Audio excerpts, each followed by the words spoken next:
So welcome, welcome, welcome. Today is our final day of the program, which is bittersweet in my opinion. It's been a lot of fun. I've had a lot of fun. Hopefully you've had some fun. And also I looked at my wife 2 days ago and was like, low key, it'll be nice to have a little bit of a break from having to prep stuff every 2 weeks. And I'm sure that you feel the same. So bittersweet. Really quickly, we were supposed to be doing a raffle for some coaching, and we're going to go with the honor system. I'll double check the winner. Who here is qualified to enter into that? Okay, sweet. Just keep your hands up. I'm going to give you a little card. Put your name on it. I don't think I'm. What qualifies? Yeah. If you've done everything throughout the program. Oh, right. Well, then I do. Yeah, I know you do. CRM automated? Yeah, so all the homework. So on the tracker, you came to all the accountability calls, you came to all of the workshops, you did all of the homework throughout. I did majority of the homework. Okay. Oh, this is the end that got you, wasn't it? Okay, who else qualifies? So to the people that just put their name in here, I just want to name that's pretty freaking spectacular that you did everything throughout. Hell yeah. Over 5 months, that's a really big deal. That's a really big deal. And I know that some people miss because they had vacations. That's definitely not their fault. That's just the reality. But to the people that it somehow also worked out that you were here for everything and you did all the homework, congratulations. So that was a really big commitment. So I found this quote as I was trying to figure out what's the message that I want to leave you with as we're coming into this final chapter. And I found this quote that I really liked, which is, you will never change your life until you change something that you do daily. And I don't know about you guys, but sometimes I get really overwhelmed when I look around and I'm like, man, there's this part of my life that I'd really like to look different. And you get a little overwhelmed, or you're not sure where to start, or it feels like this really huge mountain. And so I just want to break that down into this really simple thing for you to think about, which is that you can start making change on a daily basis, and those days will start to accumulate, which will help make the larger change. And you can apply this in your business as well, of course. So if you're really frustrated about where your pipeline is right now, what's one thing you can do every day to get your pipeline to where you want it to be? It doesn't need to be this massive mountain where all of a sudden you go do 10 open houses in 1 week, right? But what is one thing that you can do every day? Okay, so today is all about taking our systems and turning into self-accountability. And there's really three big themes that we're going to cover. And this is something that I think I've gotten particularly good at as the years have gone on of me being self-employed for the last 14-ish years, is that these are the things that are really my recipe for success. I know people look at me and think you're great at systems for sure, but I kind of treat myself like a system as well, which is what allows me to keep going and be efficient. So those are routine, environment, and accountability. And we'll talk about each of them, but those are going to be the three big themes before we go into our mastermind. So a little bit of the hard truth. I talk about this all the time with people in our industry, just about how there's a lot of education of how to be a real estate agent, but there's not as much education on how to be a business owner. And these are two things that you have to learn how to do simultaneously when you decide to be a real estate agent, which is really hard. So there's this hard truth, which is that most people are not going to be successful at being self-employed. We all know that stat, and hopefully you use it at every single one of your listing and buyer appointments, that 85% of agents get out of the business in the first 3 years. Why do we think that happens? It's hard to be self-employed? Yeah, it's harder than people think, that's for sure. Sorry, what was that, Meg? Not enough income because it's commission-based. We're not used to that. Yeah. Anybody else? You work 24/7. You traded your 9 to 5 for a 24/7. It's my favorite. Anybody else? Stability. Yeah, it's that consistency. Yeah. And when you really think about it, what do you get when you go work in corporate America or in a job? You get structure. W-2. Yeah. Which sounds really nice to some of us some days, I'm sure. Yeah. I got a job offer this past fall, and I was like, what do you mean you'll just pay me every 2 weeks? I've been self-employed since I was 19. I'm like, I have no idea what that would even feel like. But so there's a lack of structure, right? There's a bit of a lack of discipline because you don't have anybody breathing over your shoulder like a boss that's going to force you to come in and do these things. So there's this really big reckoning that happens with people who are self-employed when they first start, right? A lot of times people are like, wow, look at all the freedom. And then that freedom can become a prison really quickly if you don't figure out how to dial it in. There's also the lack of routine. I think that this is huge. This is part of why I think a lot of realtors end up working 24/7 is because we don't know how else to have a routine. There's a lack of culture. This is a really big one. I think that's why so many people love, for the majority of us, we're at Your Castle. I think that's why a lot of us love Your Castle, at least is we get to be in person with people, right? But this is also why people join teams. And I know that some of the people that are not at Your Castle are on teams. You have to go find that culture, right? It's not just handed to you. And then there's a lack of competency, which this gets to it's harder than people think it is. They think they're just gonna come in and go sell a house and they don't understand how all of it works. So I went through all of this because I just wanna lay the groundwork for the fact that we as people who want to be productive still need these things. We still need these things. The difference is that now we are responsible for creating them. And so I just want to leave you with that a little bit as we keep going, because that's the mentality shift that I think has to happen. And so many of you have already done it because you just sat through a 5-month program, right? You chose accountability, but it's not something that you choose once. It's something that you have to choose all the time. So it's often easier for people to adhere to social responsibility than it is to adhere to self-responsibility. And I think that this is so interesting and so accurate. Somebody asks you to do something, you're way more likely to do it than if you ask yourself to do it. It's crazy, right? It's crazy. There's a whole psychological thing about this. But man, if we could just treat ourselves the way that we treat our best friends or the way that we treat our loved ones, nuts. So I bring this up again because when we think about the fact that we're more likely to be productive when there's social responsibility, that is something you can create.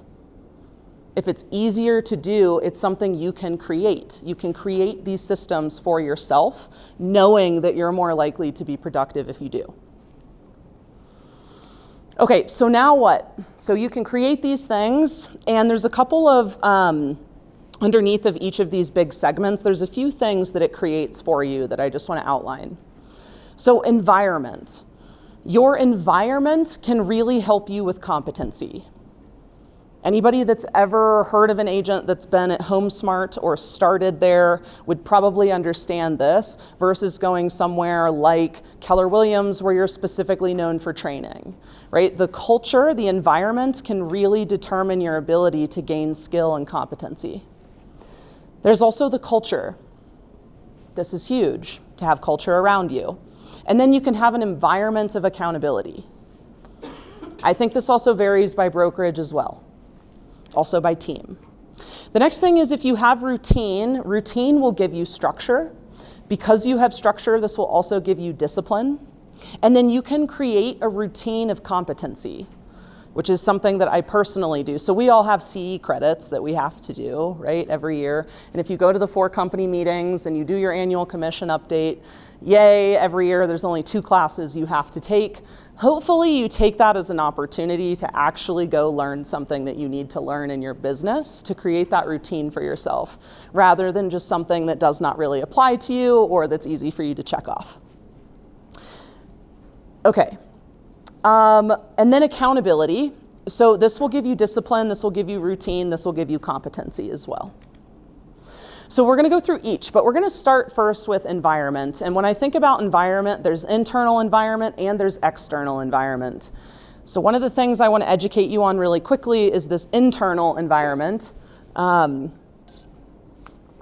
here has seen this before, this graph? Raise your hand if you've seen this before. Oh God, the presentation up there. It looks better on here. Okay. In any case, this is called a change curve or a transition curve. When I first was taught this as a 19-year-old, I was like, oh my gosh, this just like puts into perspective what we go through as humans over a lifetime, but also over each specific skill that you're trying to learn. Brian? You showed this to us in class. No, this was in another class that I taught. I did a little segment on this. Yeah, so that's why you've seen it. So what I want to do is just take you through what this means, and then I want you to kind of sit with yourself about where in this program you've gone through this, okay? So anytime you go and you're starting something new, so let's all think back to when we first got licensed and or when you first started the program. We were at uninformed optimism. You're excited, you think you know what's coming, but you don't totally understand because you haven't done the thing yet. And so you're on the upward trajectory of this curve. And then by the time you had to do all of this homework coming into your first workshop, there's a little bit of a shock that happened, and you probably got to informed pessimism. And maybe it happened at the first workshop. For some of you, I know it didn't happen until we got to CRMs. For some people, it was activity tracker. Whatever it was for you, all of a sudden, now you know what this really is gonna be. And that's the moment that you might think to yourself, oh God, what am I doing? What have I signed up for? Once you get through that, the hardest point that you'll have with something is the crisis of meaning. Can somebody tell me what their crisis of meaning was for this program?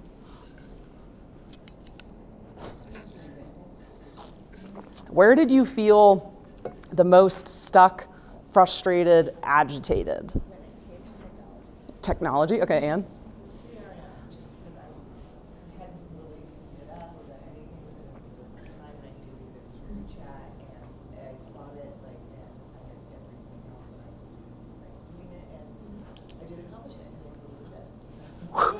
So we're going to get to the other end of this curve.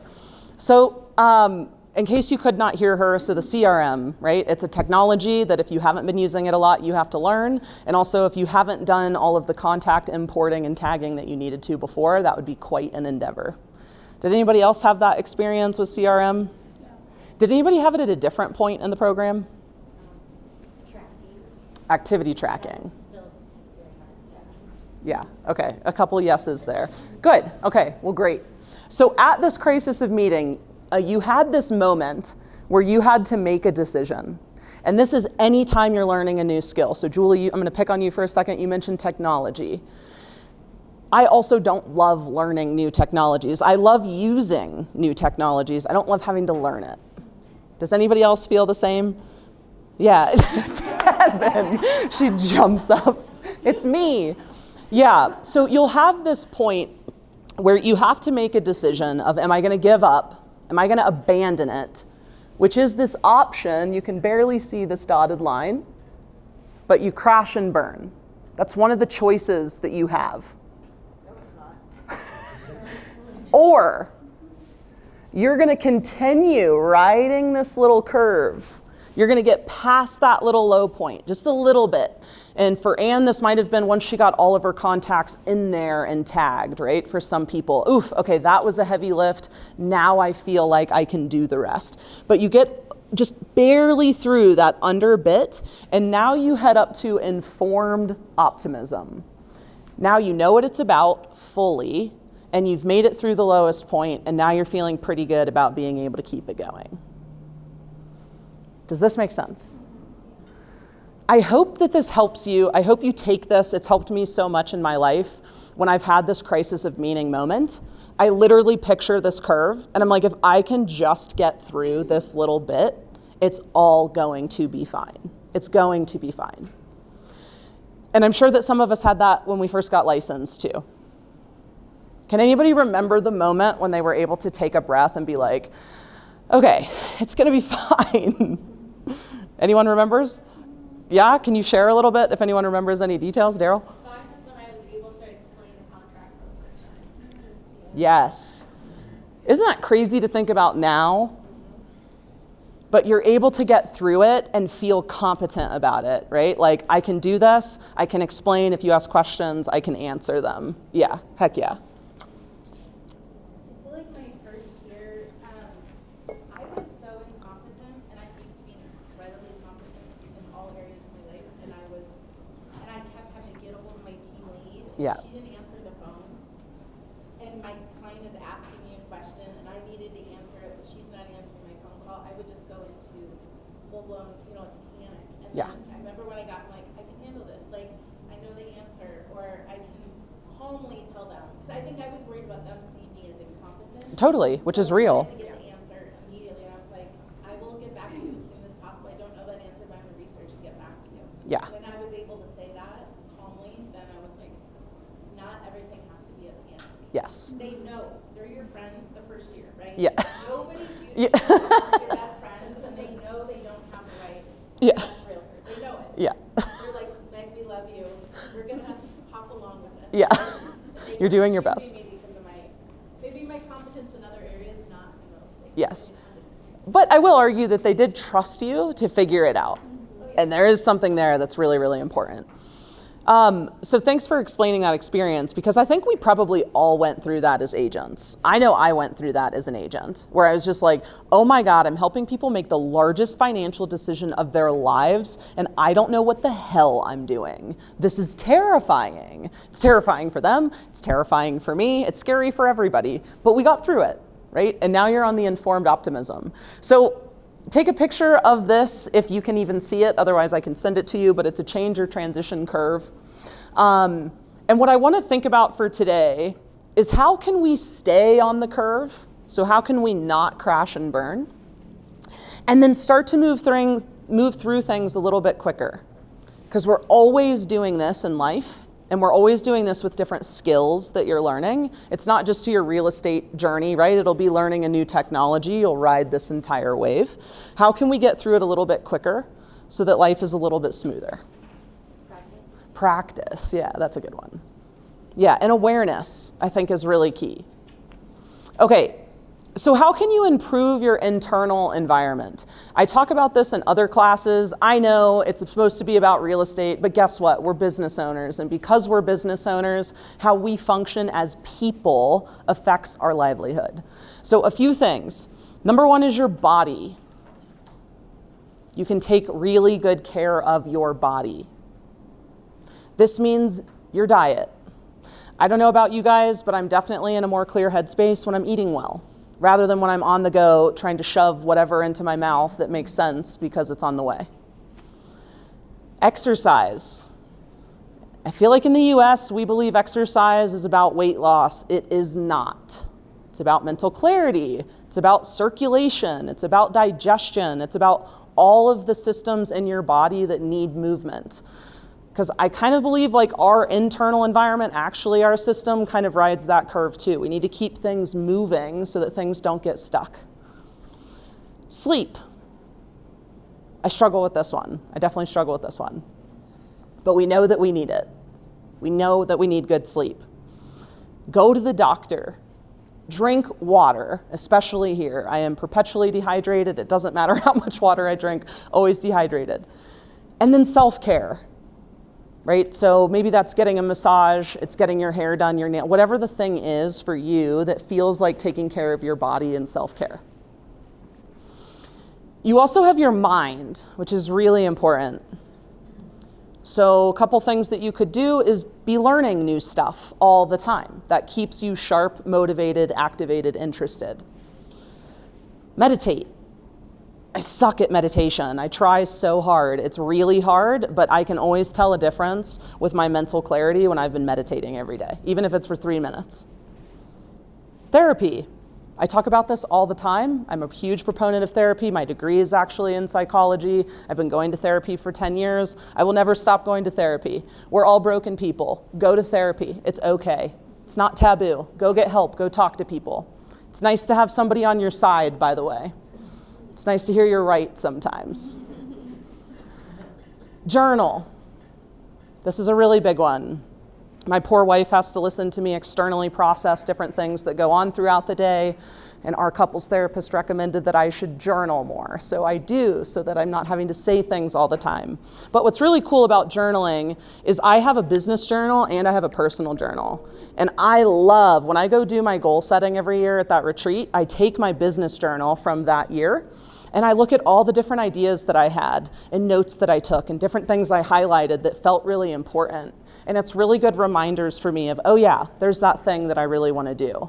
Nope, that still feels important. Or, oh, that's hilarious, I thought that was important. That's not important anymore. Gratitude, doing some sort of practice, being grateful. Delete your freaking social media. Nature. It's another really good one for our mind, especially living in a city. And then there's your spirit. I don't think that this gets talked about enough in the business world, but this is also so important. And I've personally struggled with this quite a bit, where I'm really, really productive, but my heart is just not in it. Your spirit matters so much too. So take retreats. Go on a retreat. It's one of the best things you could possibly do for yourself, especially if you go alone. It's mind-blowing. Solo retreat, crazy. Downtime, spending time with friends, spending time with family, doing things that you love, volunteering, faith. Again, nature. Is there anything in there that you guys feel like you might need to do a little bit more of for yourself? Just a show of hands, you don't have to say what it is. Okay, cool. Any big ones that people are like, oh yeah, no, I definitely need to do that? What's yours?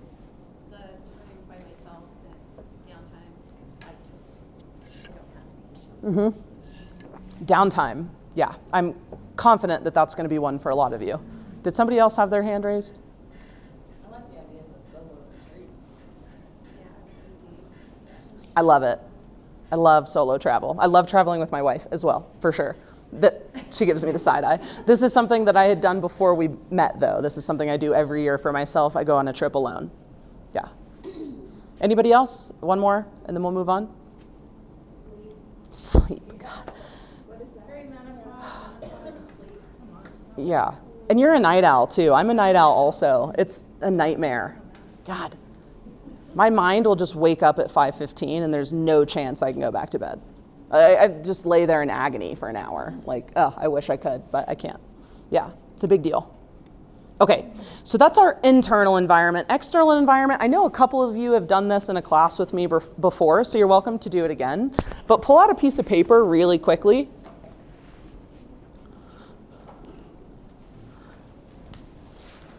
We're going to do it relatively quickly. But what I want you to do is I want you to list out the 5 people that you spend the most time with. And give yourself some space next to each person's name, because you're going to need to grade them. So maybe go down the page as opposed to across. The 5 people you spend the most time with. We're counting our spouse. You should count your spouse if they're somebody that you spend a lot of time with. Some people ask about kids too. I got some pushback when I had people do their kids. You can put your kids on there or not. It's not my fault you chose to have kids. You spend a lot of time with them. They should probably be on here. I don't know. Just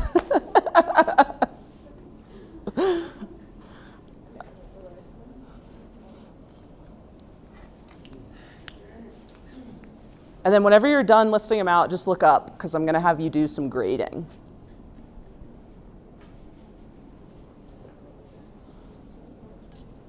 I spend a lot of time with people.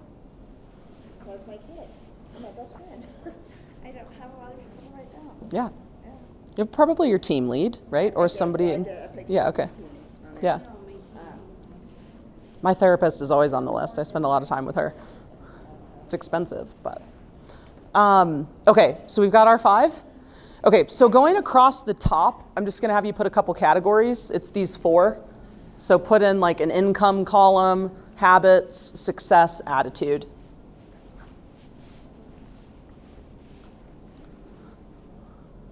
Attitude, I add attitude.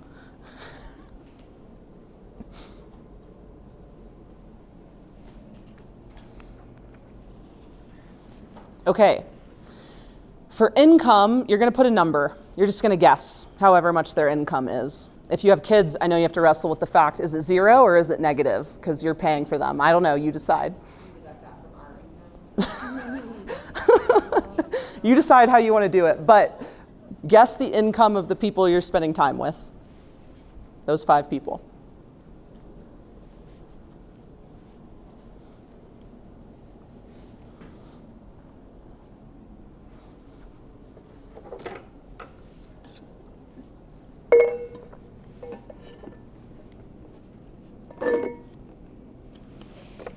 Okay. And then for the next 3 categories, you're really just going to do a plus or a minus. So if you feel that that person has good habits, sorry, I'm just making a mess over here. If you feel that that person has good habits, you'd give them a positive. If you think that they don't have such great habits, you'd give them a negative. If you would consider them to be successful in life, you determine what that means. You can put a positive. If not so much, put a negative. And then attitude. Do they generally have a positive or a negative attitude? What if it's like sometimes they're positive, sometimes they're negative? Could put a 0. Yeah. Don't tell them that you did that, but yeah. What was the successful, like, I think they're successful? Yeah, if you think they're successful in life. And that might not mean that they are super successful in business, but you consider them to be a successful person, you know? Okay, and then once you're done with that, what you're gonna do is you're gonna take the average. So you're gonna look at the income, you're gonna add up all 5 and divide by 5 to figure out what's that average.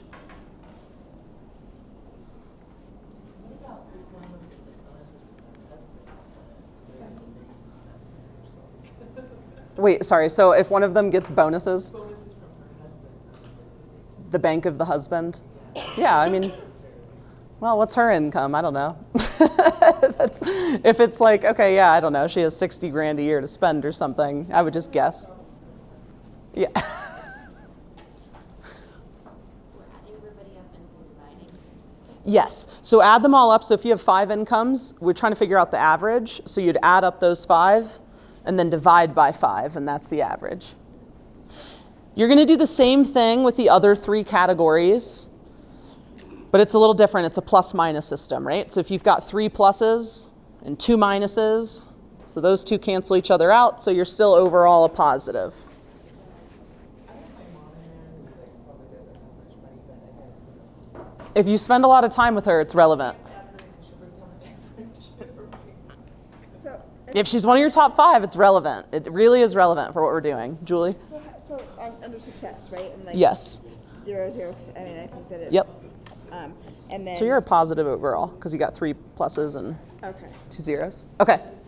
Yeah. Did that make sense? Did everybody get through that? Okay. The reason I did this is because you are the average. This was studied. You are, in theory, the average of the 5 people that you spend the most time with. Say that again? It's been studied that you are the average of the 5 people that you spend the most time with. So, did we have any good reactions from that? Yeah? Okay, cool. Did it? Yeah.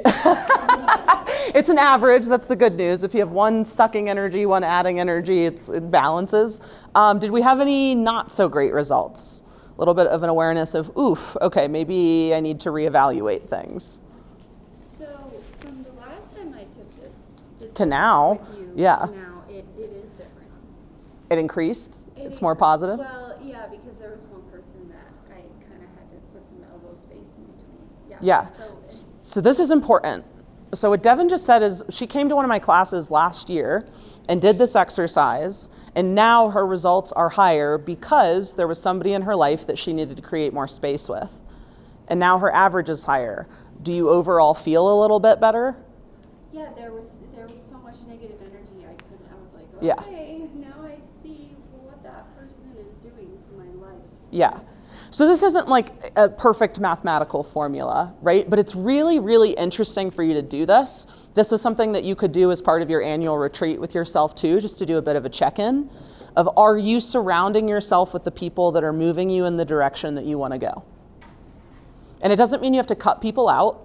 Sometimes what it can mean, especially for my moms that are spending a ton of time with kids, they're like, well, this isn't fair. They're, whatever. It is fair because you still have a choice. You still have a choice to spend time with more adults. And if I had to guess, you might need that. You might need to be able to speak to an adult and not have to speak to a child all the time to help bring up your energy levels and your feel and your attitude. So it's all relevant. Any other takeaways from doing that little exercise? I love it. Brian? So, I feel like if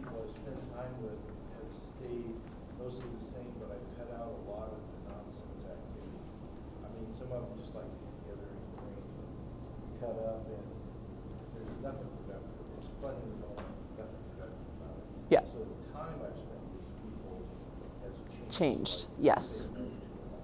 Yes. So it doesn't always mean, I think this is a really great point from Brian, it doesn't necessarily mean people need to be out of your life, but maybe you're investing less into certain relationships.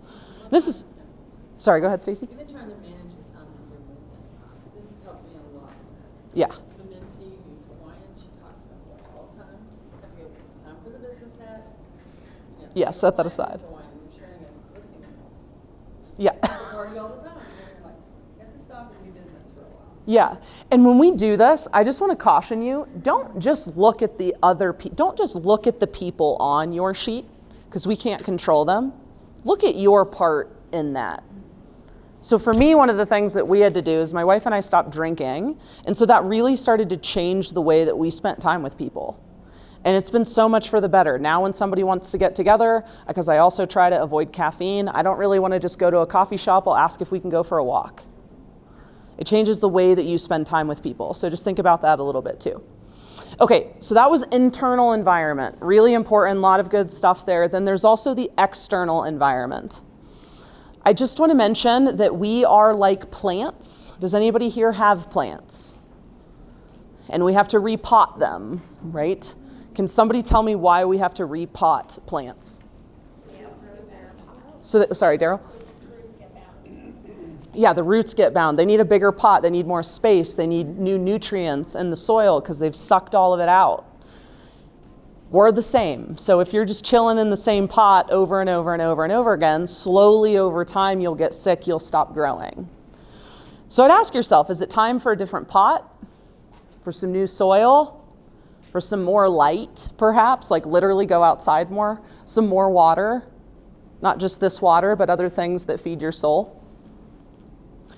So I just wanted you to write down one thing before we move on from environment. Where are you and where are you not getting what you need, both from within and from outside? When you think about your environment, where are you really happy with your environment? Where are your needs not quite being met? This is one of the things we're going to talk about as a group after the break.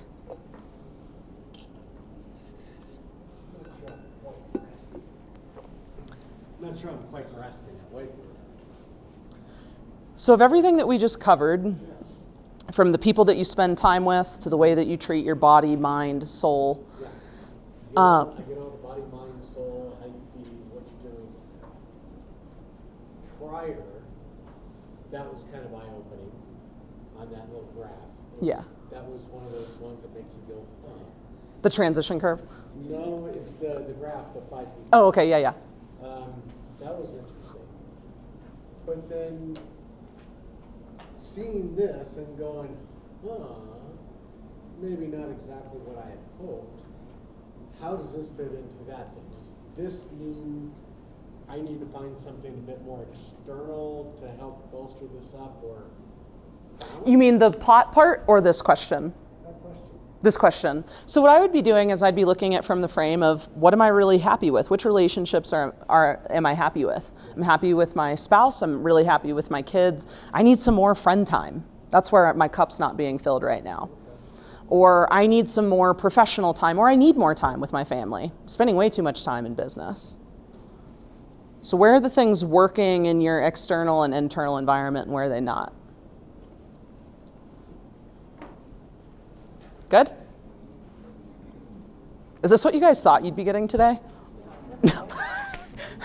No, definitely not. Okay. All right. Well, let's move into. Okay. Okay. So let's head into routine. Why? Why is routine important? When I think about you guys, I'm like, oh my gosh, we just spent all of this time on your systems. And actually, I wrote something down I wanted to say. You have the pieces put into place in your business to have a systems-based, data-driven, successful business.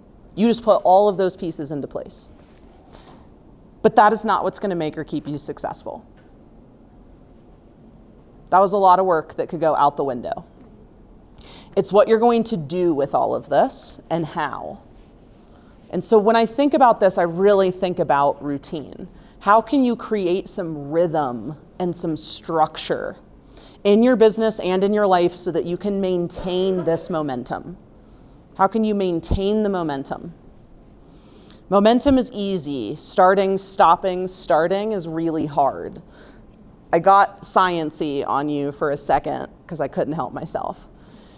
Do we remember Newton's laws of motion? So what I think about with everything that you guys have done is like a boulder. You've got this big ass boulder, which is all the work that you just did in your business, right? And the force that is required to get this boulder moving is really strong initially. But then once the boulder is in motion, it will continue in motion with way less effort from you, as long as you don't let it stop again. Has anybody, I know this has happened for people that have been in the business a long time, has anybody ever kind of stepped off the gas of their business, or they took an extended vacation, or they took a break? Has anybody done that in their business? Okay, a couple hands. How hard was it when you came back? Harder. Terrible? Brutal? Harder. Why was it harder? I get off my game when I go on vacation, Yeah. especially if it's a long one. Like that's why I missed last class. I was in Japan, which was amazing. Like I Yeah. did it mentally, but I was like so on my game, and I was like doing all my handwritten notes, making all my calls, and then I got back, and now I'm like, oh, what do I do again? Like, Yeah. Yeah. She also got back 2 days ago. She has to give herself a little grace. Yeah, to be fair. Off on her. Oh, but I just got back 2 weeks ago and I'm still like, Yeah. Vacations are tough. You guys remember that we traveled for a year, right? It took me like 6 months to be like, oh my God, we have to do this again. Yeah, it can take a while, right? It can take a while. So it's hard to get going. It's really easy to keep going. And when I was thinking about what do I want to leave you guys with, it's that. Is that if you step off the gas right now, you just kind of start coasting, 3 months from now, you're going to be really disappointed because you will have just spent 5 months building all of this and then not maintaining it. And I don't want that to happen to you. So what should you put into motion? What things do we need in front of us all the time so that we can start to build and keep and maintain momentum? I think there's a few things. This is part of routine. Planning is one of them. You've heard me say, I don't know how many times, that I do a little annual retreat every year by myself. I take 3 days, I go set my business goals, etc. Right? That's the planning thing. And that planning is not just done annually, right? Once a quarter, I'm really looking at my goals and checking in and what do I need to change and course correct. So planning is part of your routine. Because what happens if we stop planning?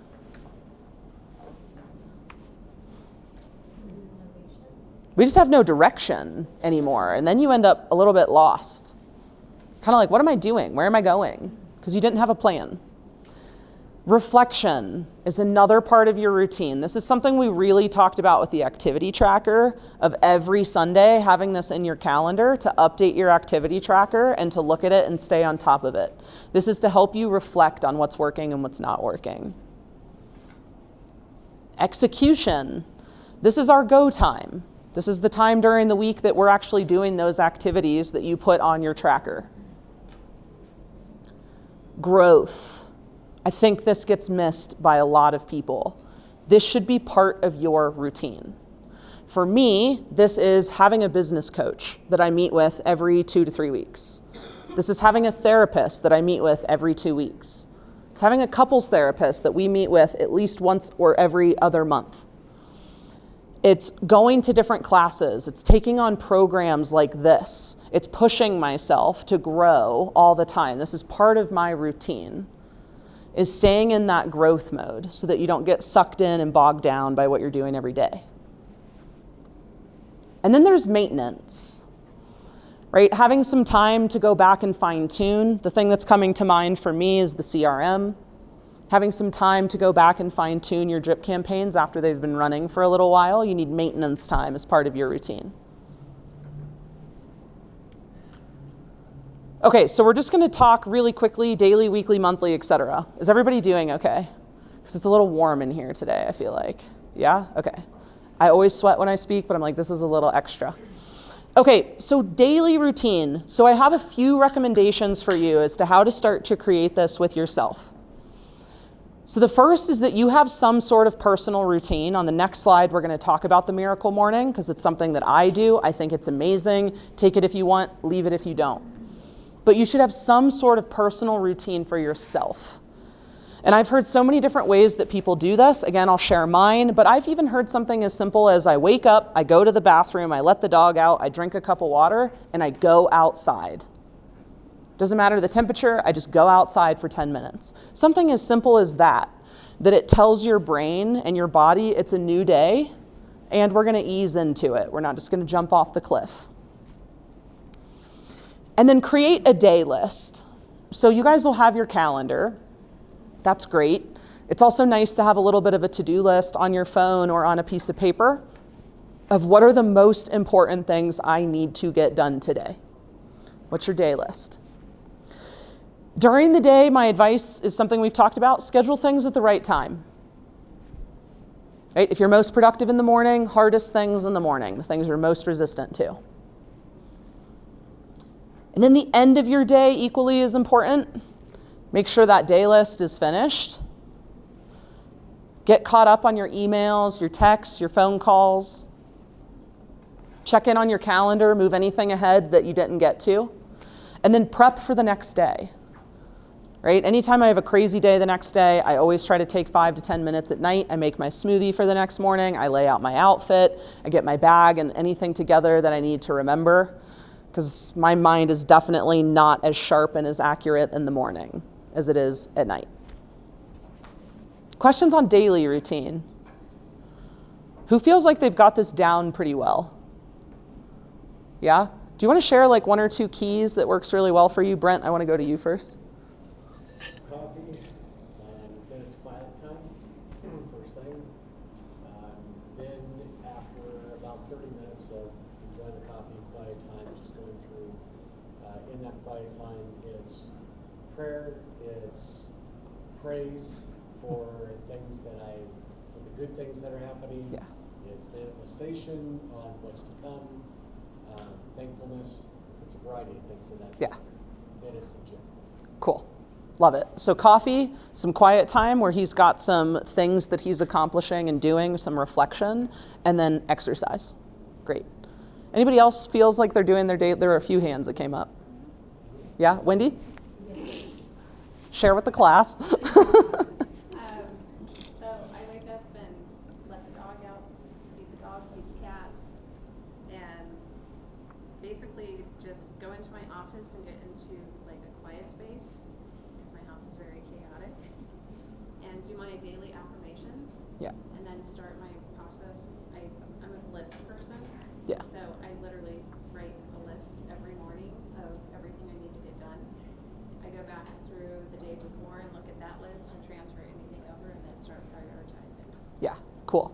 I love it. So some quiet, well, first animals. Let's be honest, they're always first as soon as you wake up. God forbid. Yeah, so you do the animals, you have some quiet time, you get your day list together. Yeah, love it. Let's do one more if anybody else has something. Yeah. Reading and education. Okay. For me. Yeah, okay. Well, do you read mostly fiction or nonfiction in the morning?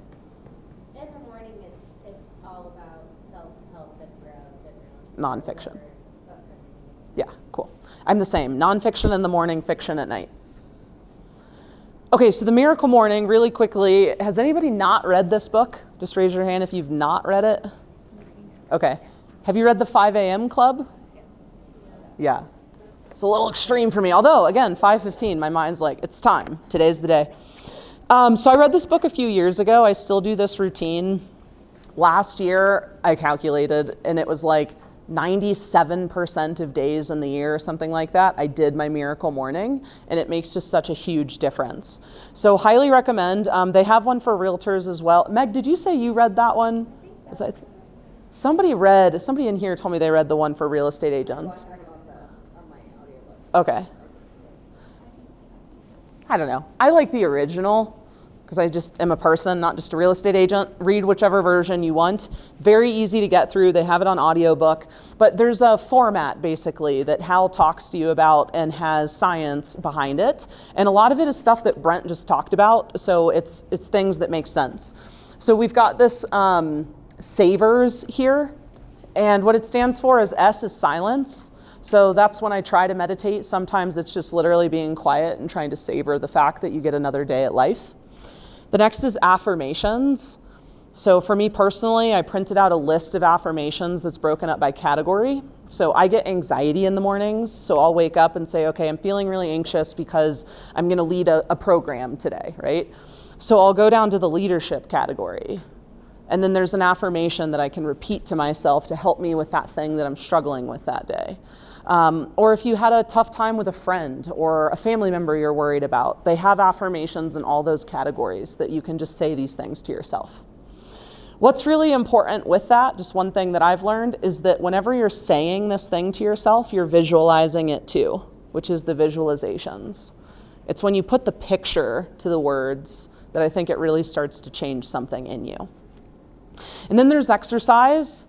No, you don't have to go work out every morning. Sometimes this is literally you do a 1-minute wall sit or a plank, or you walk for 10 minutes. You do 5 jumping jacks. The purpose is that you wake up your body and get it moving, not that you do a full workout every single morning. And then there's reading, so usually nonfiction, or scribing, so you write a little bit. So for me, it's a gratitude journal. So we do the praise and things that you talked about too. So highly recommend if you don't have a practice right now. The final thing I want to leave you with Miracle Morning is that the app for the Miracle Morning is what actually changed my life. So it's like $12 or something like that, I think, a month. Maybe it's even less than that. You can share it with people, so it's free. But on the app, you can track which things you've done, and it will track all of that for you. But then it also has like a full audio recording, for example, that'll be 6 minutes long, that takes you through all of these in 6 minutes. So you can really get in these quick ones too if you just don't have a lot of time that day. So when you're trying to establish a routine, I find that the app is really helpful. Okay, weekly routine. Does anybody here struggle with having off time? Okay, and you had said this too? Finding off time? Or? Yeah, finding is an interesting way to say it. Or prioritizing it so that you don't have to find it. It's already in your calendar. So this is part of the weekly routine. Off days. I take Tuesdays off. Every Tuesday.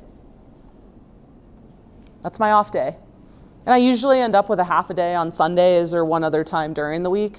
But Tuesdays are my day that I know that it is my time. What does that mean? No real estate? It's in my voicemail. If you've reached me on a Tuesday, I will get back to you on Wednesday. Yeah. I know. And I tell my clients this too at consultations. Hey, I know it's a little funky, but I work a lot. So the one day a week that I don't work is Tuesdays. I just want to tell you that because if you ever text me on a Tuesday and you're like, wow, Chelsea's not responding, ask yourself if it's a Tuesday because I'll get back to you on Wednesday. And then I set up my contract deadlines accordingly. Yeah. It's not always perfect, but it's pretty good. Yeah. Just pick your day. Pick the thing that works and do it. Weekends are really hard as agents. We know that. Mondays are really hard as agents. We know that. Yeah, so Tuesdays, Wednesdays, Thursdays, probably a really good time for you to find some time. Weekly routine, date nights, family time, right? My wife and I have a date night on Saturday nights. It doesn't happen every week, but we try to make it happen as often as possible. Your lead gen activities from your tracker. Those will all be in there. We've already talked about that a lot. Tracker updating time. A time where you're actually working on your calendar. Self-care. So I personally schedule my workouts about 3 weeks in advance. That sounds nuts, but you know what happens if you don't do that? Then I'm trying to find time for my workouts. No. These are the days and times that I like to go to the hot yoga studio. These are the instructors I like. That's when I'm going. You need something, I'm going to pay somebody else to go do it because this is my time. Life stuff. This is something else that can be in your calendar. So paying bills on the first of the month, that's in my calendar as a recurring time block. We do watering Wednesdays. We water our plants on Wednesdays. This can all be in your schedule. And it sounds so silly, but these are the things that overwhelm you when you get really busy with work and you look around and you're like, but I'm not taking care of my life. So make sure that stuff is in there too. And then coaching and accountability. So this should be part of your weekly routine. Okay, monthly and quarterly routine are pretty quick. We've already talked about doing goal check-ins and recalibrating annually and quarterly. It's a good time to do your 36 touch check-in. How's it working? What event do you need to plan next? What's your next pop by? A financial check-in, monthly and quarterly. I don't need to see anybody raise hands because I already know the answer, but I'm just wondering how many people have felt like they've been in a bind financially since getting into this business. If we want that to not continue to happen, it should be part of your routine. Check in on your money. Where are you at? That way you don't have any surprises. Holy shit, I don't have a closing next month. That should not be a surprise. You should know that 90 days beforehand. I'm not going to have a closing in January unless I do some shit now. Trip planning. This is really important. Maybe you said, yep, we want to go on a trip generally in the summer. Now it's the end of Q1. Get that thing booked and scheduled because otherwise work commitments are going to take over. You're never going to go on the trip. And then, is there any leverage or support that you need at this point? Your business changes throughout the year. Do you need a showing assistant? Do you need a VA? Do you need an assistant? Do you need a team? What do you need?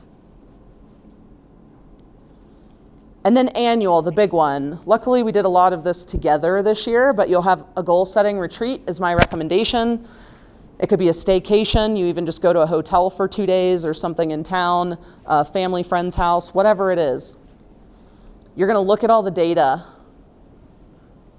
We remember doing that back in September. You're going to plan for the future. And then just like an overall reorientation of life. What trips do you want to go on next year? Are you getting married? Are you doing family planning? What other things are going on in your life that are your big rocks that you need to make sure you have time for? Does anybody here have a trip you've always wanted to go on, but still haven't? Yeah. So this annual time would be the time to ask yourself, when the hell am I actually going to do this? And if it's not the following year, book it for the following year. But put it on the calendar. That way you're working towards it. And then you can check in. What are you happy with? What do you want to change? Okay, a couple quick questions for you on routine before we keep going. Where are you crushing it with your routine? Where is there room for improvement? And what gets in your way? Just quick jot down.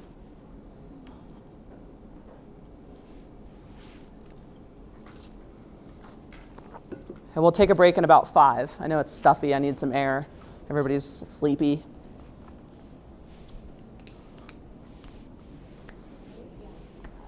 Where are you crushing it? Where is there room for improvement?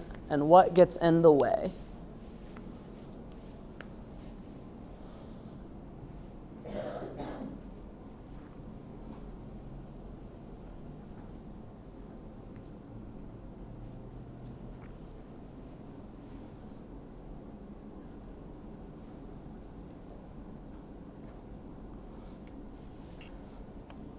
I'm curious if social media is one of the things that gets in the way.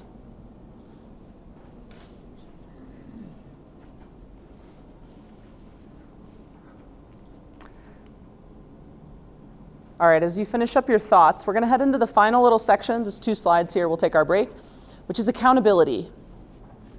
Why is accountability helpful? I think so many people are afraid of accountability. The word in and of itself can be like, but you guys all came to this program because you wanted accountability. Nothing that we did was that sophisticated, let's be honest. We did a business plan, we did our calendar, we did activity tracking, we did our CRM.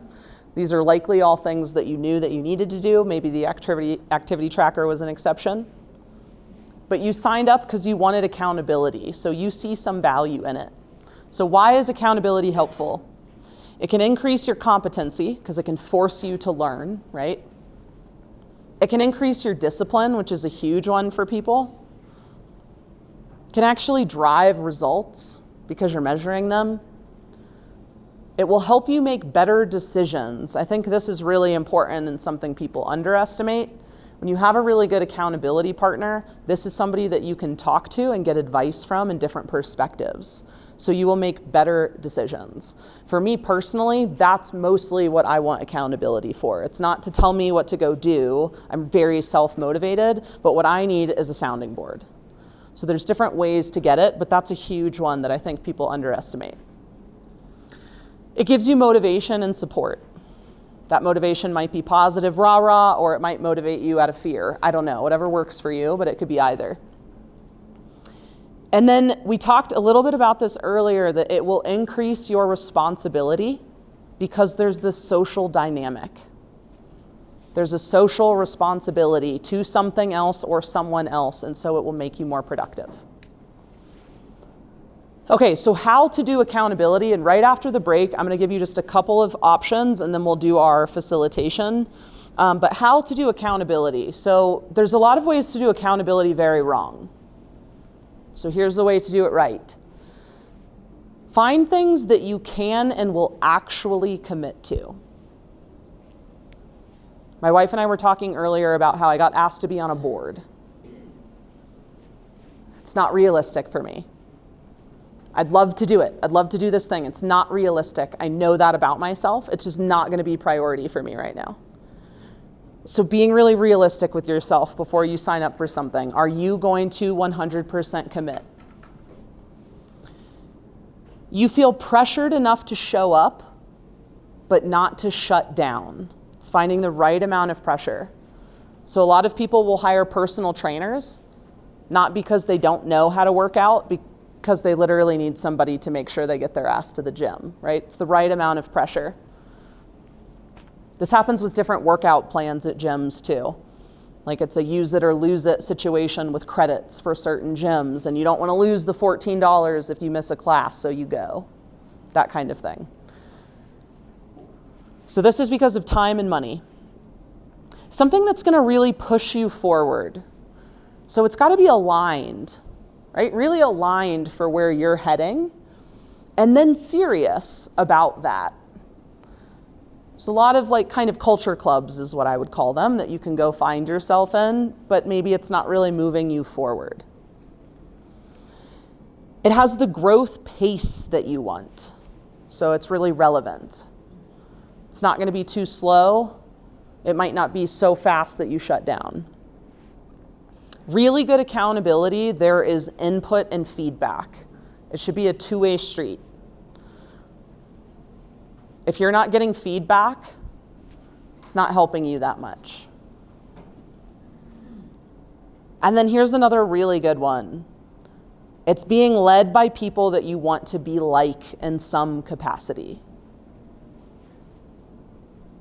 I think it's really easy to get behind really bad leaders, and then you realize after you're already in it, this is not what I thought I was signing up for.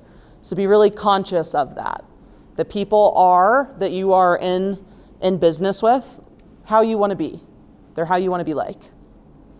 Okay, we're going to take a quick break. We just need to do one thing at the break. I want to move these front 2 rows of tables away, and then we're all going to sit in chairs in a big old circle together after.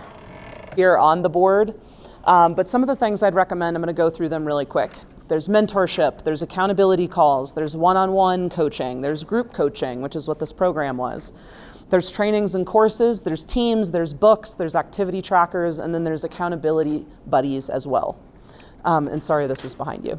Oh, it's okay. Really quick, so this flyer is specific to York Castle, so to my non-York Castle agents, sorry. We did just launch a new mentorship program, so I just want to tell you a little bit. If you're looking for mentorship, I don't think this applies to anybody in here, but if you were, they will help you on 5 deals with a 60-40 split. This is something you guys could share with other agents at the brokerage, though, that need help. You get a one-on-one mentor and also a managing broker mentor. However, for you guys, I thought this might be of more interest, that you can be a mentor. There's no better way to learn than to teach, in my opinion. And if you hit the certain thresholds, this is another way for you to make income and also to help some people. So it's a pretty cool thing. And by teaching, you will also do stuff in your business, I guarantee you. The other thing I wanted to mention, which is more for the people in the room, is that you all should have mentors in this business. To this day, I have a mentor. I convinced him to come over to York Castle. His name's Colin Whitenack. He's at our brokerage. Anytime I need a good swift kick in the ass, I call Colin, and he tells me exactly what's up, what I don't want to tell myself, and then I move forward. And Melanie knows because she works with him. So anyway, so get some good mentors. The only thing I'd say, I don't think this is for anybody here, but if you have a time-sensitive need, they're not paid, so that's not going to be the most helpful. It's really just for people to be a sounding board. Okay, accountability calls. I just wanted to mention that these are all of the accountability calls that we have at the brokerage currently that you could potentially join. There are some specialized ones at the bottom. So there's some for top producers, North Colorado agents, South Colorado agents. I've heard really good things about the top producer call with Julie Trunzo. The others I'm not as familiar with. Meg, you do one with Faith. So that's another option if you're just looking for, hey, I need to do this every week. Coaching. Has anybody here hired a business coach before? Okay, this is just bonkers to me about this industry. Since I was 19, I have had a coach, and I will always have a business coach. I cannot speak about this any more or more highly. You have personalized attention and accountability from somebody. You can pay as often as you would like to meet with them. For me, I find that every 2 weeks is really a good cadence for myself. My current coach, we meet every 3 to 4. Some recommendations up here, I have put myself, I'm one of the cheaper coaches I know because I only try to maintain a roster of like 5 to 7 agents at a time. I don't do it to make money, I do it because I love it, and I can't reasonably do more than 5 to 7 people. So I charge $400 an hour, just to be really clear about what that means. My hour is broken up into 2 30-minute calls. So we meet every 2 weeks, so really it's like $400 a month. That's how these other guys work too. I just wanted you to know that it's not like, oh my God, I'm gonna pay $800 or $1,200 a month. That's not how it works. It's, yeah, I know, I'm basically free. So the other one is Dave Levesque, who's in the top right. Dave was the second business coach I had in my career. To this day, he has been the best. He's amazing. He works in corporate full-time, training franchise owners and coaching with them. He's led some of the largest painting companies, those owners, in literally the country and in North America. He's incredible. He lives here in Golden. He's one of my best friends. He's at $500 plus an hour, but he's a really good contact if you want his info. The next is Cami, who I'm working with now. She's the most expensive. I think she's like $1,200 or so for me a month. We meet once a month. She is more high level, directional. What do you want to do with your life? Who do you want to be? That kind of thing. So just depending on where you're at, you can find a coach that would make sense for your business. So I just want to put that out there because this is a tool that is not utilized enough in our industry. And the people that usually do coaching are doing it through like Tom Ferry or whatever in the hell, and you're paying $1,500 a month, and you do not need to pay that much money to get a really good coach. So I just want to throw that out there. The next is training courses. So of course there's Ninja Selling. If you haven't been to that, that's a good one. There's also a book on that. Tom Ferry offers boot camp, sales training, one-on-one coaching. Kajabi is a really interesting thing for you to explore. It's an online platform with a lot of online classes and all sorts of different things that are relatively cheap. So that would be a good spot if you were wanting something like goal setting or to get better with activity trackers. You can find things there. DMAR, where we're at right now, and Smedra, they do a lot of classes, a little bit more real estate specific as opposed to business owner specific. And then the other one I want to mention is software support, because we've had a few people in the program throughout just express their disdain for software and technology. And I just want to encourage you that the customer service side of these businesses is just getting better and better and better and better, and lean on that. You're paying for this software, reach out to their customer support and ask for help. Get them on Zoom, get them on a call, and have them help you with whatever you're struggling with. They also, which one is? Yeah. Channing at the brokerage also. So that should have been on here. That's my bad. It's so easy to schedule whenever the is so. Yeah, heck yeah. Okay, teams, really quickly. We have a lot of teams at the brokerage. Sorry for my non-York Castle people. If you want a really big team, there's two. There's New Era Group and Mile High Lifestyles. There's also a bunch of small and medium teams that I just want to mention, because if you're wanting a little bit more individual support, coaching, and accountability, this is going to be a better fit. The larger teams, just in general, it's how larger teams work. They tend to be a little bit more of culture and that kind of environment as opposed to the specific individual stuff.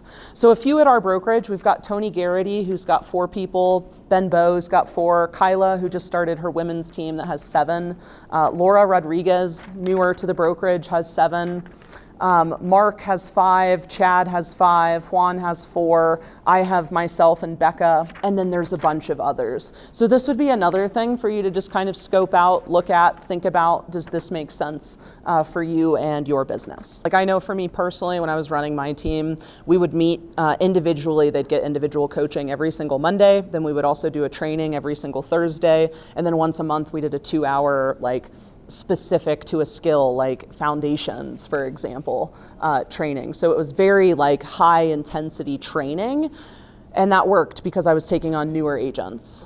That's really different than the way that other teams operate. So just take that into account and definitely talk with people, understand their splits, understand their values. I think that's probably one of the biggest ones, is why do they have a team? What are they hoping to get, and what are they offering to their agents? But it's a really good way to just get more involved with people. And teams don't always mean that there's a higher up and then people underneath of them. There's other people that join together as more of partnership, which I think is really beautiful too. Where is there the best you? What conditions need to be present for you to be the best version of you? So one of the questions I have is, when have you done your best work? And in one sentence, you could, if you wanted, name who was involved and what was the structure that made it work. But when have you done your best work? I think for me, I'll just jump in. It's been such a variety because it's not in one place or another. It's from the resources at York Castle, from the resources at DMOR, from the resources of the chamber, compiling and developing relationships, which has allowed me to put together speaking engagements, which has allowed me to become more confident and comfortable talking to individuals, which then allows me to take a step back and push the village up front and promote them, while I can be in the background and I'm just asking questions and facilitating.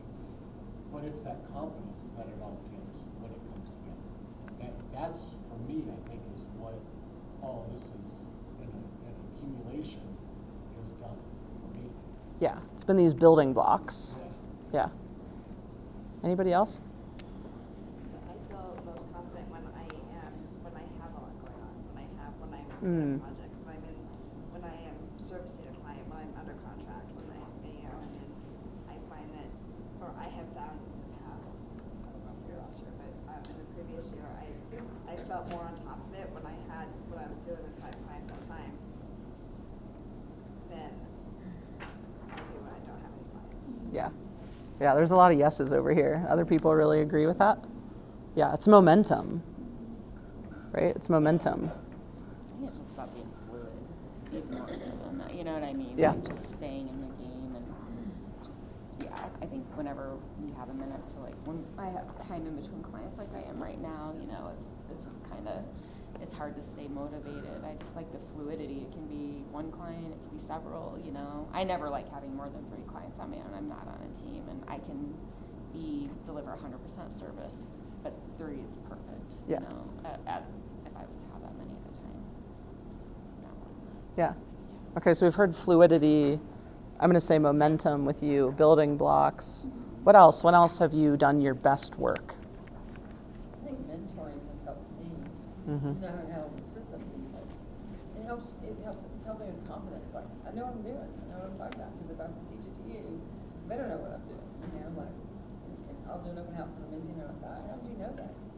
We just learn these things over time. Yeah. It's helped me to have been in a teaching position. Yeah. Has anybody else had that? I don't know. This industry is a little weird where we don't always get those opportunities. Go ahead, Ann. I kind of feel that way as well too, 'cause when I am slowing down, I also do like I file review and now like the mentor kind of keeps me my head in the game and increases my contract or my confidence like I know contracts better and I know. So yeah, I agree with that. We know more than we think we know. Yeah, I hope so. absolutely. I'm sure you know everything. That's great. Yeah, Meg?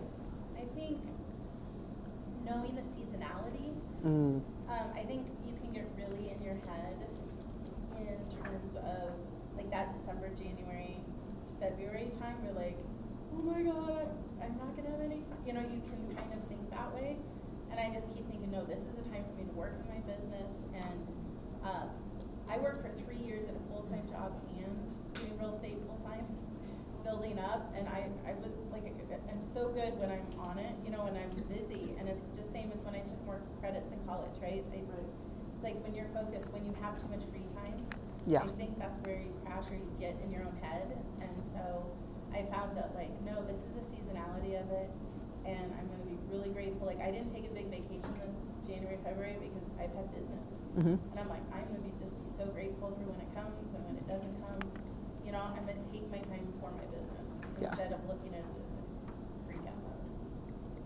I'm hearing something I want to suggest just from what you shared and what you two shared, and even just what you shared, which is about its structure is the word that I'm thinking of a little bit, where it's not just like keeping ourselves busy, right? But it's staying within the structure, within the format, within the routine of being in real estate.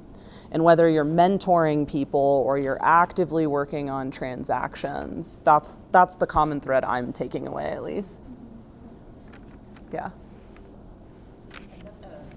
I'm sorry, you. I was gonna say to piggyback on that, my thing was stay connected. My best work was when I was really continuing to stay connected, and then I had the knowledge to be able to run when it needed to be done.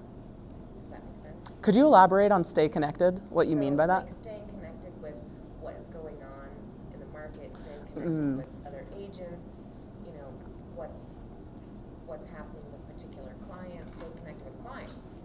Yeah. Because sometimes you don't know there's things going on up here, they're like, I really need to move on this, if you're not touching base with them. Yeah. Right? It's like the action of leaning in rather than checking out. Not waiting for the phone to ring. Yeah. Connecting with them. Yeah. Yeah, that's valuable. Anybody else? Support from my team, I always feel like I do best, and I just love that I can call any of our managing brokers and ask them any question I need to, and they'll be right there for me. I think that always gives me confidence, and no matter how many times I've written a contract, I know I can always send it to our MPs and have them go over it, and I think having a supportive team around is very helpful. That was one of the biggest reasons I came to York Castle. I don't know if you guys know this. I was at Keller Williams previously and at a small boutique. And I literally just couldn't get answers to things. And I had just sold my painting company. And I'm like, all I need is for somebody to pick up the phone and answer my questions when I have them. That's it. And I met with Jeremy. That was it. That's all I needed. And it turns out I was right. That's all I needed. But I sat down with Jeremy and I was like, how many managing brokers do you have? And he was like, 7. And I was like, okay, I'm in. I'll be there. I'll be there. Yeah. Yeah, that's a huge deal. I think we take that for granted sometimes at our brokerage a little bit. Because EXP is all online. Yeah. It's called the world. Yeah. Yeah, there is no picking up the phone and talking to anybody. Yeah. Is it by Zoom with you guys? I don't know, I haven't called them yet. Yeah, okay, cool. Yeah, I called them, but the beauty of it, Casey just became a manager. Yeah, so you've got that on your team. Totally. Yeah. I think on the connected issue, I always tell people it's a good decision to go into office, to be visible there. Mm. Then you're connecting with other realtors. Like the new people, I'm like, don't hang out at home, come here. You'll learn something every time you're here. Yeah. You'll find mentors, right? You'll find connections. You'll find people that need help. I've had referrals. I don't know about you guys, but I've had referrals from people in our office. Yeah, that send me deals that it's their personal deal that they want to buffer, or they don't want to take it on, or, you know, or what, or it's not their expertise. But you can get business, not a ton of business. Don't make that your lead generation strategy, but you can get business from within. Ann? Along that same line, when I first went into real estate, you were talking about, I guess he wasn't really a mentor like that, he was, but a bad one. I had a bad one, and he was always like, don't have coffee with other real estate agents. So I've always been afraid to like connect with other real estate agents, because like those, we put it to a very competitive thing, and knowing that, I'm learning that other real estate agents are like extremely, extremely important. And the relationships you have with them, not only like when you're submitting offers and your name comes across their desks, but also to like the referral aspect of it, or just collaborating, and exchanging ideas for sure. Yeah. I think also work environment is key. Like, I live alone. I don't have any other shenanigans going on. I had some roommates. I gave myself a gift when I turned my last birthday and said no more, like no more stray birds. I don't need roommates. Yeah. I'm helping people. I'm like, no more stray birds. Whenever I've gone into the office, those offices are so loud. Even when the door shuts, there is nothing. I'm excited to see when we move. See if there's a better office environment. Like, I could not work there. Yeah. Like, I have to be dialed in, quiet, door closed. You're a library person. I am. You can go reserve rooms at libraries. Highly recommend. I can't do the quiet. It freaks me out. If I go to I, coffee can, shops, I'm like, I have to be at a coffee shop. Yeah. I'm like a puppy. I mean, I've tried it. Yeah. It's the least productive time I need. I am my most productive when I'm like, and Victoria knows, because sometimes I'll be like, I'm going to stop at the coffee shop because I need to get this done. I know, it's nuts. His silence is horrifying to me. I don't know. Okay, let's shift gears a little bit to talk about momentum. So like what you're needing now in your business. You guys have just done so much work, so much training, so many things. How do you move forward from here? So to keep momentum, what do you need next? Is it an accountability call, a coach, a team, a partner, a VA, an assistant, something else? What do you need next to keep your momentum going? Daryl? For me, I thought I had a CRM. Like, I considered Google my CRM, and then I took that class with you guys, and I was like, oh, wow, I don't have a CRM at all. And I was like, okay, I really need a real one. So I'm looking at Top Producer to get that done. Cool. But, yeah, the technology thing is really, like, because every time I use a new technology, like when everyone was using KV Core, I absolutely hated it. Like almost every technology I've had along the lines, I've hated it and just been like, no, Google's better and like it works better for me. But I think there's features that I'm missing on Google that I really need a real CRM. So Like Google Sheets, or just yeah, I'm using Google Sheets. I'm using my Google Calendar for reminders. I'm using my iPhone for reminders, which it does work for me. But I think I could be doing a higher level of business if I had the features that you guys were talking about at the last meeting or the CRM meeting. I was like, oh wow, like I could be doing a lot more. it's so nice that one person has its own file. Yeah. You can have all of your notes and your follow-up. And, Yeah. Yeah, and automating communication, right? Like putting in a lot of effort up front to be able to chill. Yeah. That brand voice is amazing. Yeah, good. Like, that Okay, is good. the best thing out of this. Unbelievable. Oh, good. We're getting these systems together. What else? What else? Other ideas? So I heard that the CRM, what do you need next? An accountability call? So I definitely, during this process, realized that I needed to be on a team. So I did that. Cool. It has been. What team? I joined the Best team. That's Kyla's team. Kyla. Okay, cool. Yeah, great. Yeah, which is it's a great fit for me. Good. Heck yeah. This is the all women's team that Kyla Hammond just started at the brokerage. It's new. I'm really excited to see how it goes. And to your point, I was really worried about being on a team because I didn't want someone to tell me what to do. I didn't want someone to tell me how to do it. I mean, there was a lot of like, I don't know if I can give all of my effort to that team. And my money, right? So there was a lot of that going on with me for a long time. And then I was like, you know what? I need people. I need to be. You need culture. I need yes. And Yeah. And they have to be giving something back to you.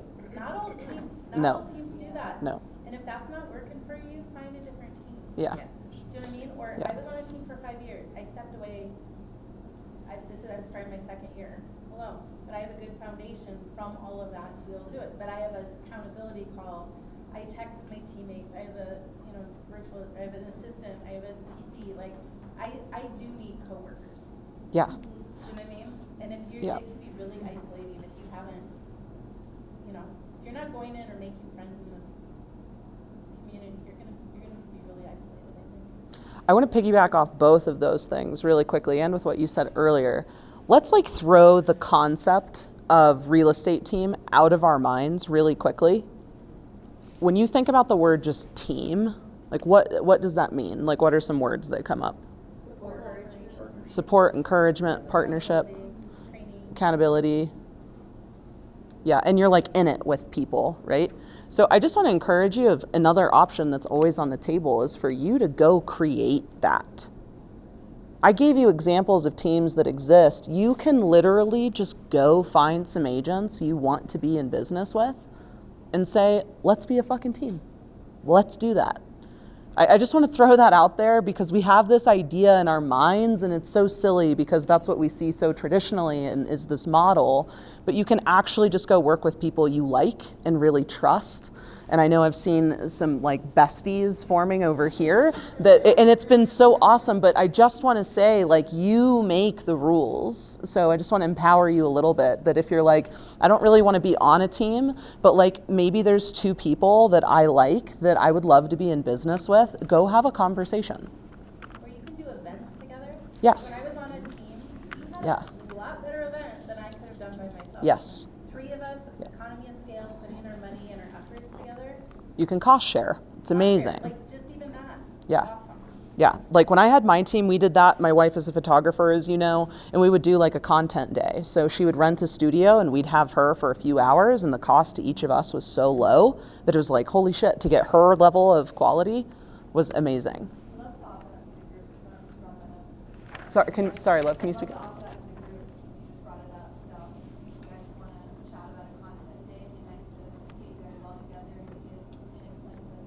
Cool. I would be interested. I would also be interested. Okay. Yeah. Yeah, let's get a list together because that would be nice. I need some fresh branding too. So, yeah. Yeah, but yeah, hell yeah. So just like what just happened is we can actually like collaborate with one another and not be competitive, like was drawn, dug into your mind, that you can literally do that. I just want to encourage you guys to do that because there's not enough of that in this industry. I do like doing that. I think I was with another brokerage before, it was just me and him. And it was okay for the moment, that's what I needed. When I came to your castle, that's when I started creating just relationships, and now I see these girls like every week, and it's outside of real estate, and it just helps with not just real estate itself, because it's like with Jessica, we get together and we're like, okay, let's do events, and because I do have another job, sorry. Yeah. It's been a little bit harder, but we get together, we encourage each other, but we also understand where we're at in life, where it's like, I have a full-time job, there other people are like, they quit their jobs, so we need each other's encouragement. And sometimes we don't even talk about real estate, we just talk about relationships and how to maneuver those relationships with this huge career change. Yeah. So I agree with you. I think you create your own team, you create the people that you want to surround yourself with, because there is a quality that they have that you want to have. Yeah. Heck yeah. Kick your butt. When you get in your own way. I've had friends call and they're crying, or I'll cry to them. They're like, get out of your freaking way. And I'm like, you're right. Or if your relationships are a mess, your personal life, then that's going to absolutely, your kids, that's going to roll over to your work. So you gotta, someone can kick your butt. You out of your own way. Last time we were sitting together, we were planning an event, and then suddenly it turned into something about life, how I was struggling with something, and I left that appointment just feeling so much recharged, so recharged, so ready to like have this conversation with my husband, and so it's just so much bigger than just real estate. Yeah. And then partnership for your community too, and then see that. Yeah. Those events. Yep. Okay, one quick question on this one. Does anybody have any questions about coaching? not specific for me, but this is something I get from people sometimes where they've never had a coach, they're thinking about doing this. Does anybody have any questions about coaching generally? I do. Okay. So how do payments work? Like, do we pay up front? Is it like a subscription that we pay? We can pick a day of the month and then we pay it like that? Or how does Good question. Most coaches will take payment monthly. So just kind of like rent at the beginning of the month, you pay for whatever services you're getting that month. Yeah, some will do it after. Usually experienced coaches will take it before, because if you fail to show up to an appointment, that's your fault. They still get compensated. Great question. And there's another. What should you expect from a coach? What a great question, Brent. What are you looking for would be the question I'd have back for you. And it's not specific to you, but you guys need to really get dialed in on that if you're considering coaching. What is it specifically that you're wanting? Coaches are more business oriented, not so much the real estate orientation. So you still need your mentor or your team or your managing brokers for the contract side of things. The coach is more about accountability, about higher level thinking, about getting you out of your business so you can look at what you need to work on your business. So it's more of business specific coaching, more of what we've done in this program than what you're going to be getting, like, here's how you should write an offer to win in a multiple offer situation. There are real estate specific coaches, so if you need that, you can get that. You just tend to pay way more for that. Yeah, that was a good question. Did I answer your question? Okay. So I was coaching with Chelsea, and she is absolutely amazing. But one of the, to kind of piggyback off of, your question, is because a lot of it came from what am I trying to accomplish, and what are the things that are specific to me and my business that I need assistance with, and that's what our calls were focused on. And then every 2 weeks it was, okay, so these are the things that we needed to do the last time we spoke, and how has it been since then? And then now that you've gotten these things in place, now we can move on, to other things. Or if there happened to be something specific that I was dealing with at that moment that I really needed the extra help on, then we would talk about that. So it was really, really keyed in on what I needed, and kind of going from each individual time. And then that half hour is like, you're like in it, and you're going, and you just get done what needs to get done. So I highly recommend Chelsea. Oh, thank you. Thanks. And no, I did not get paid. I was going to say, I was literally just going to say, I'll give you $50 when we leave. No, just kidding. I think I saw a hand over here. Yeah. So is it kind of the first meeting you come up with a structure and kind of figure out how many sessions do I need to Good question. accomplish what I want to accomplish? So most coaches will do a consultation with you initially, just kind of like a therapist as well, to kind of gauge where are you at right now, what are you looking for, and is there a fit between the two of you? Because there's not always a fit personality-wise. And so you want to make sure of that too, and they have the experience you want. And then you'll figure out the cadence, the billing, et cetera, and get rocking. For me personally, I have my coaching clients fill out a questionnaire where I ask you a bunch of questions about your business, so that at the first session, we're not wasting time with me getting to know your business. I know your business, let's get to work, kind of a thing. So a lot of coaches will do that too. Yeah, good question. Any others before we keep going? Okay, I just wanted to give a little airtime to that. Okay. Where is there a bottleneck in your business?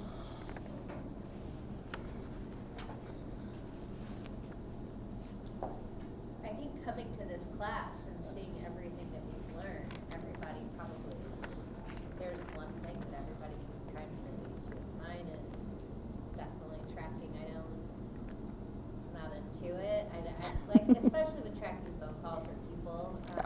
So I've just dialed it down on little things and starting small, but I think everything that we've learned in the class has been really helpful to see where the bottleneck is. Yeah.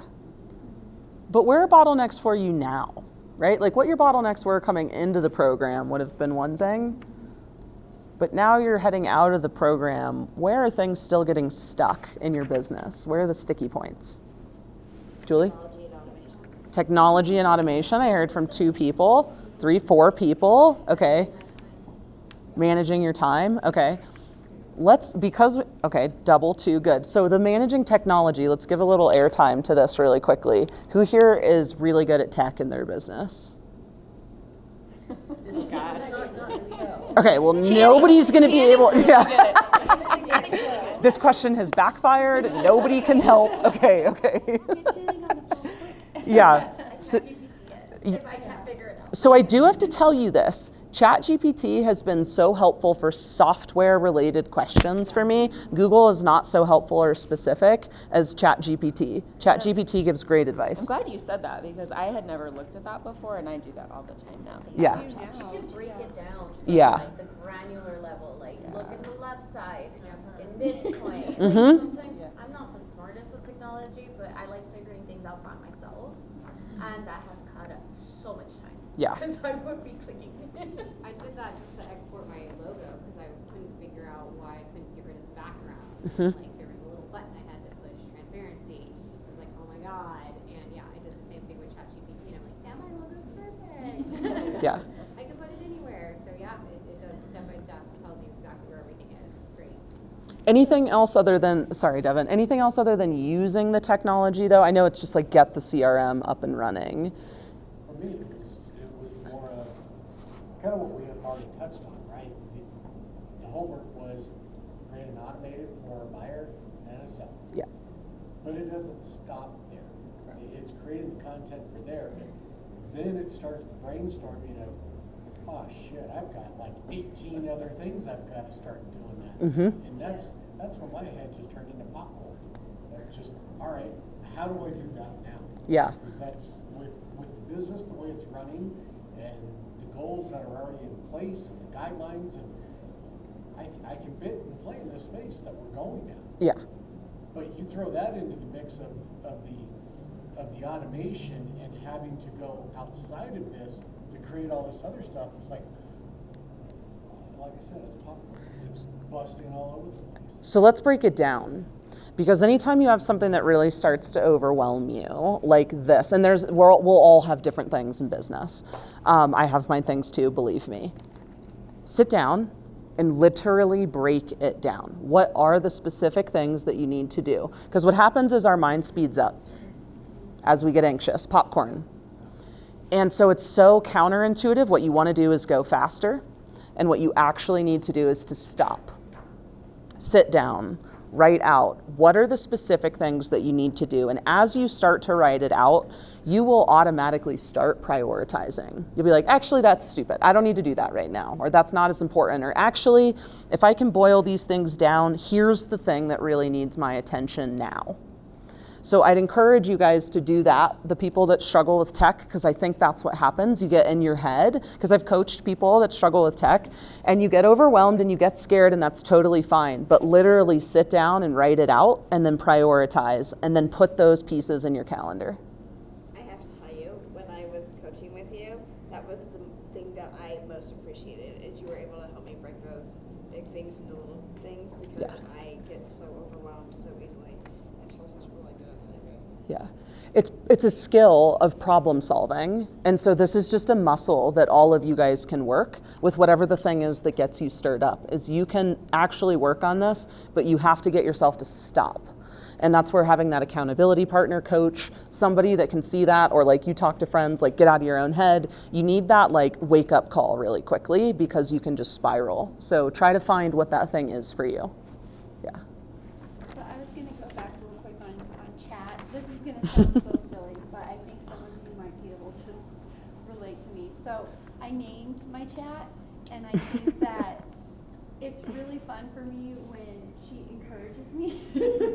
I love it. Because yeah. I'm like, I feel like such an idiot, you know, in so many things, and then I'll be like, okay, Poppy, seriously, help me with this. And then she'll be like, it's okay, Devin, we're on this adventure together, and you've got this. And she'll say all these really silly things, and I'm like, yes, I can do this. So I would highly recommend building a little bit of a relationship with your chat. Don't start dating them. People start dating them. Yeah. No, that's what I heard. Yeah. Don't make it weird. It's not weird, but don't make it weird, okay? I love chat. I had to fire a client last week, which I have not had to do in a very long time. It was really uncomfortable. And, my wife knows I was stressing out about it. And it took me like a solid hour of just sitting there and having conversation with chat and doing different reiterations of this email and what about this and what about that. But it is so helpful when you have things like that in your business to just be a sounding. It was the right decision. Yeah, they were disrespectful. It wasn't anything other than that. And I'm like, oh my God, all that anxiety I was having, and it was so much better. It's like everything gets quiet. Yeah. And I was like, oh. Yeah. Like walking away from a toxic relationship. Yeah. It is literally a toxic relationship. Yeah. And then what I did is one of my really good friends is a real estate agent in the industry, and I sent them his information. Send those to your It was not Colin. I did get his consent first, don't worry, but. Okay, I want to talk about consistent, not heroic. Consistent, not heroic. I'm curious if somebody could name what 1 or 2 outcomes a week would look like for you. 1 or 2 outcomes every week that would feel consistent, not heroic. Outcome, I don't want to give you the answers that might be up for you, but you have 2 buyer consultations every week. You do your lead gen activities that you've committed to. Yeah, just examples. I think the question is really important for us to ask ourselves is how much is enough? I ask myself that because we are taught to get better and better and better and outdo ourselves every year. Yep. And 2 years ago, I was number 19, and I about lost my peace in mind. And it was too much. I don't want that again. Yeah. I'm not aiming for that, and I didn't do that this year in my life this far more. And we're always taught to make more money, make more sales, and there's only so much a human can do. Yeah. And so be realistic. We don't have to be ranking. Yeah. That's what they tell us, and that's what when we see those lists. No.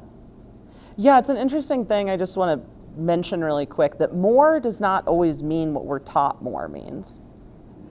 More might be more connection, might be more downtime, more rest, depending on the season that you're in.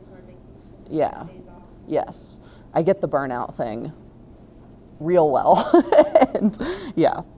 But so on that token, what would be the specific things that would feel like you were consistent, not heroic? You're not trying to take over the world, but that feel really good to you. What would be consistent outcomes for you on a weekly basis? Devin? Committing to your calendar, yeah.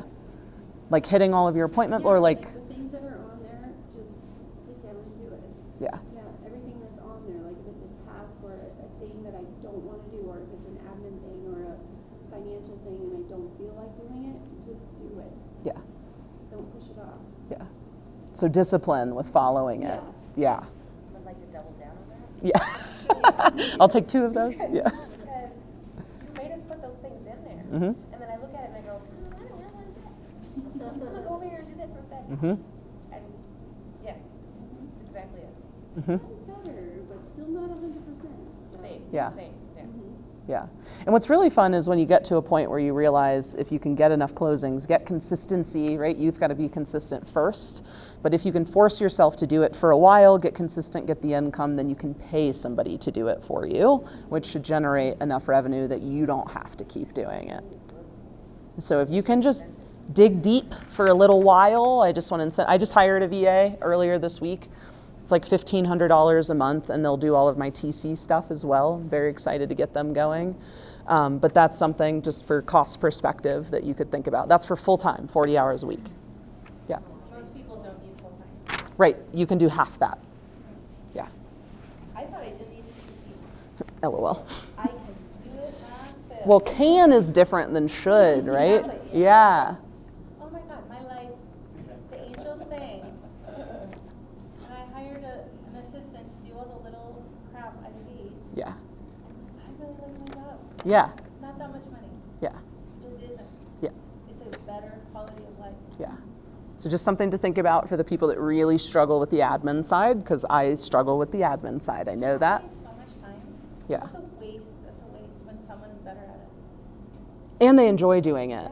That's the other thing. There's admin tasks, I don't know about you guys, but there's certain things on my calendar every week that it takes me an hour just to get myself motivated enough to do it, and it would take 20 minutes, right? And there's somebody else that actually enjoys that. Yeah.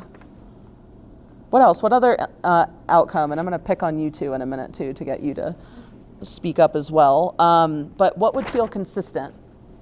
Yeah. No overdue tasks. Like on your CRM? Yeah. That drives me crazy, but man, I can do it. And I'm like, oh, I can answer this one today. I'll just change the date till tomorrow. Yeah. Or I look up and I've got tasks that I didn't do from last week, and I almost missed this week of calling someone for a home anniversary. And Yep. I'm like, don't do that. Like, that's my call that I look forward to making. Yeah. And at 5 o'clock, I got a Facebook picture, and I was like, Yeah. because I didn't look at CRM all day. Yeah.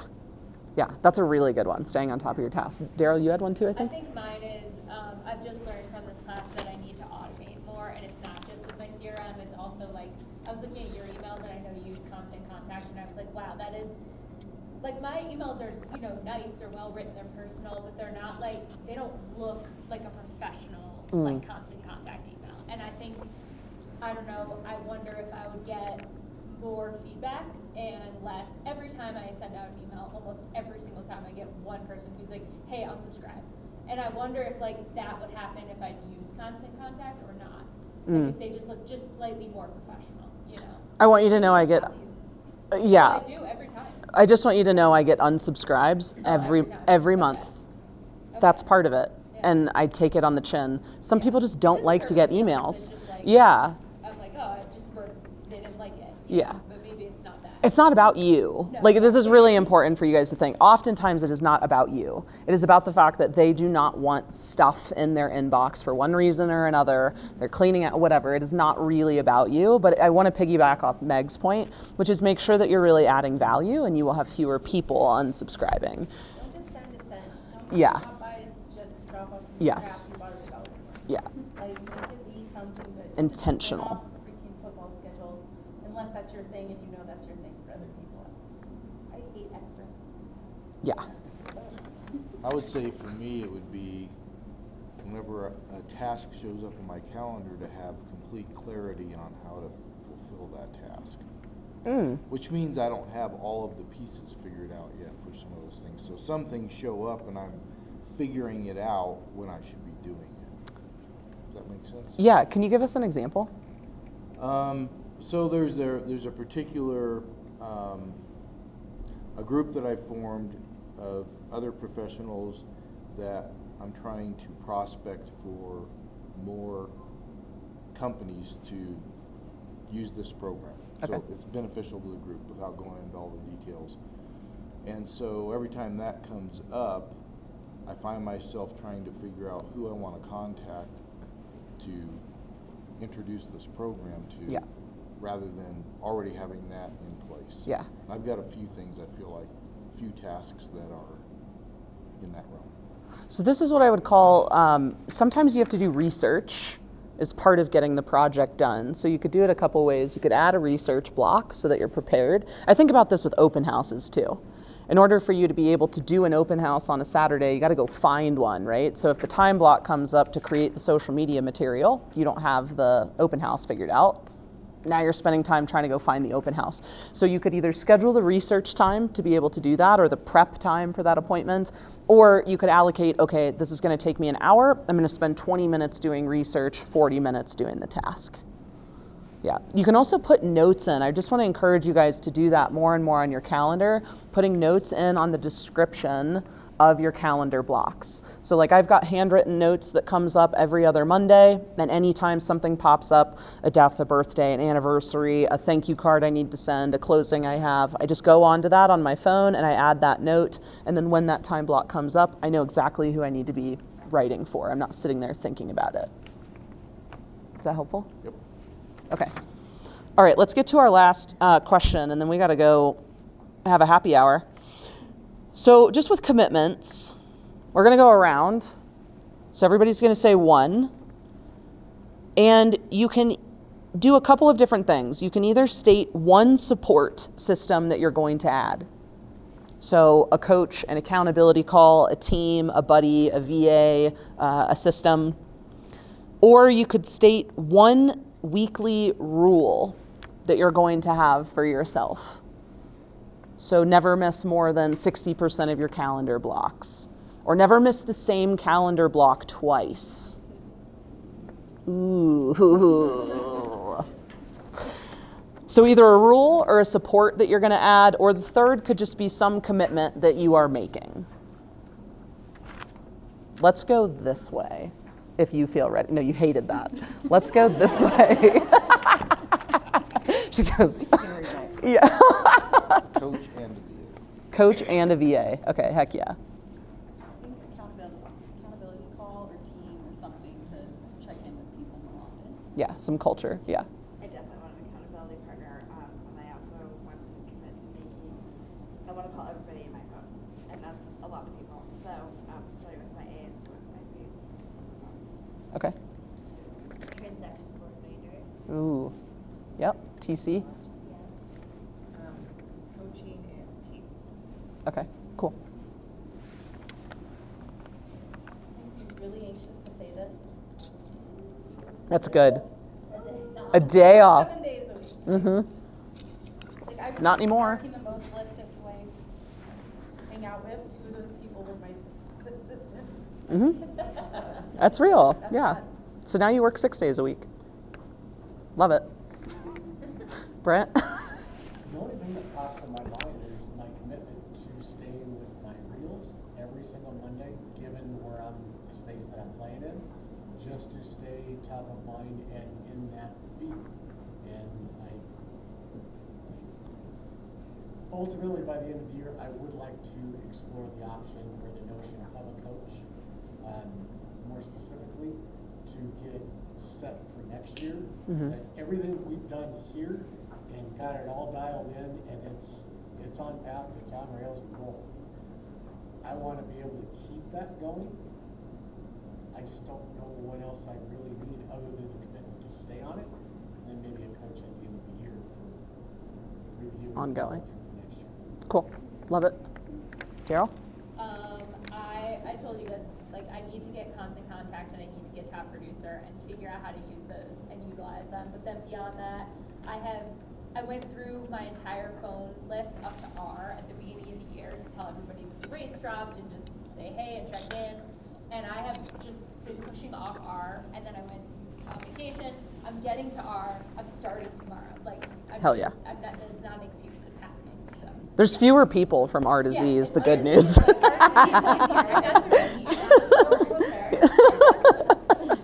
Jason? I'm going to, I'm really good at building my calendar on Sundays, but I'm going to start involving my partner with it because we have 2 elderly parents between the 2 of us, and Mhm. they can just time suck Yeah. and monkey Yeah. wrench that calendar like there's no tomorrow. And I'll say like, hey, I'm doing this on Tuesday, and she already made a plan for us on Tuesday. Yeah. So we've got Cool. that's got to be a coordinated thing. That's very, very real. Yeah. Daisy? I'm gonna switch from a accountability call to peer-to-peer, because I don't feel any, like, obligation to that call. Okay. I feel bad if I miss it, I'm just like, we're just talking about what we did. But there's not enough for me in that, so I'm gonna switch to that. And then I'm gonna type all the loose ends, all these thoughts I've had for years. With the automated emails, that's helped, the drips, that's helped me bring all that together somewhere. Type all those ends and make them work from social media and all that. Heck yeah. Okay. I already doubled down on doing the things that are on my calendar. Yes. Yeah. So that's really, Yeah. That's a serious one. right? Yeah. I'm looking at, you said 60%, I wanna do 75%. Heck yeah. I want to really focus on my calendar. It's something that I've realized that I can have really high highs and be great at everything I'm doing, and then the next day I can't get out of bed because I'm mentally exhausted. Mm. So I really need to spread out everything that I have on my plate Yeah. and focus on it. Yeah. And it sounds like probably put some self-care into your calendar too. Yeah. Yeah. Yeah. We all need that. Yeah. Jessica? For me, I want to join the accountability call. And then, so I'm saying it out loud, so then you know. Let's see if there's space. That's the only thing, but yeah. Okay. Joining one would be great. Yeah. Do that, and then I would like to do more find out more about the mentorship program too. Yeah. Yes. Cool. Heck yeah. Roxanne? Mine is my calendar. I just want to focus on really just narrowing down like my daily time blocks, getting those set, and then staying mine's at 70% throughout the week. Cool. Love it. Okay. Mine is coaching and also some sort of accountability, weekly accountability call or, individual, whichever. Heck yeah. Do that. Good. Yeah, so my number one is calendar, and to actually, like, kind of on the same lines as you guys, do at least that 75% at minimum, and then my weekly accountability too. Okay. Nice. Are you ready now? Yeah, I'm like the opposite of everybody. When I'm that busy, I have lots of free time. Yeah. So I love it. Yeah. And so I get a lot of self-care. Yeah. So I don't really struggle in that area. Yeah, I think, my biggest struggle right now and what I want to do is more like kind of like peer-to-peer stuff. I would love to like have, because I don't want to be on the phone any more than I have to be or text. I get really tired of everything being remote.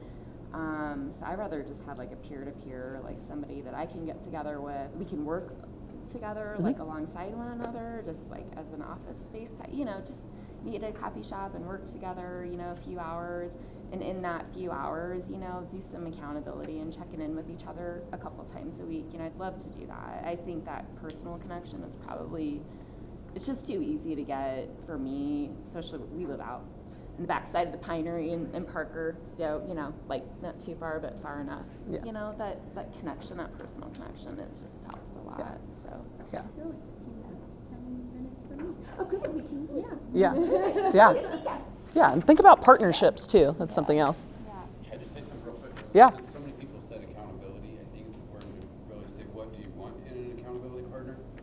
Because they can go from an accountability call to a mastermind or a check-in call really quickly. Yeah. Suddenly there's no accountability. Yeah. One that was a long time and nobody held anybody really accountable. And one now that's 15 minutes and it's like, what were your goals last week? How'd you do? Yeah. Next, what was your goals? And Yeah. it gets done in 10 minutes. Yeah. Meg? So our call morphed a little bit. So we want to change the format because it became kind of a quick session. Mm-hmm. And it can get kind of like, and then I talk to this person, and then I don't need a recounting of I don't your need every detail. step. No. So we change it to what are your wins, what are your like losses or like your hard things, what are your ahas, like or your twists and turns that you need to pivot, what questions do you have for the group, and Yeah. then a couple goals for next week, and like just get to it, because otherwise we have 7 people, and why I'm saying maybe not adding is we're a full hour for ours, and we can't take up because there's 7 of us, right? Yeah. And so adding more people will just take it into a second hour, which no one's going to want to do that. So Yeah. that's the only reason why I say ours is quite open. But sometimes we struggle. Sometimes I have to reroute people. Sometimes they have to reroute me. Sometimes we just want to complain. But I think if you have a format, I text out the questions every single Wednesday before the call so people can get Prepared. in their head. So Yeah. it's not just a Yeah. whiny fest or this client did this to me. That's not productive. Yeah. You know what I mean? In Yeah. terms of accountability. Yeah. Well, so speaking of accountability, to wrap this up before we head to La Loma, some people had suggested us getting together as a group, potentially 3 months from now, 6 months from now, to see how you're doing. And it could be as you want. I'm happy to do that, love being that person, or it can be a little bit more of a mastermind, but I just wanted to quickly gauge interest of who would be interested in participating. Okay, that's good. So let me figure out some details on that, and then I wanted to also check in just in case we want to do food or something, whatever it is. Would you guys be open to paying a small fee to do that together? I'm thinking like $25 or something like this. Okay, cool. So I'll get with you on that. I'm also going to send out some feedback forms. I will try to make them anonymous. I just have to outsmart Google Forms. Exactly. But that way you guys can be as honest as you want to be about the things that you liked and the things that you didn't like. I'm going to speak a little bit at La Loma just about how grateful I am for you, but I'd really, really appreciate if you could get into the nitty gritty a little bit of like what really went well for you in the program and what didn't. Because I intend to like package this as a thing that I can do other places. And so any of your feedback is really, really helpful for me. So thank you. Is everybody heading to La Loma, or does anybody have to not? Is anybody not? It's the one that's closest to here. Yeah. Is there anybody not going? All right, then let's go happy hour.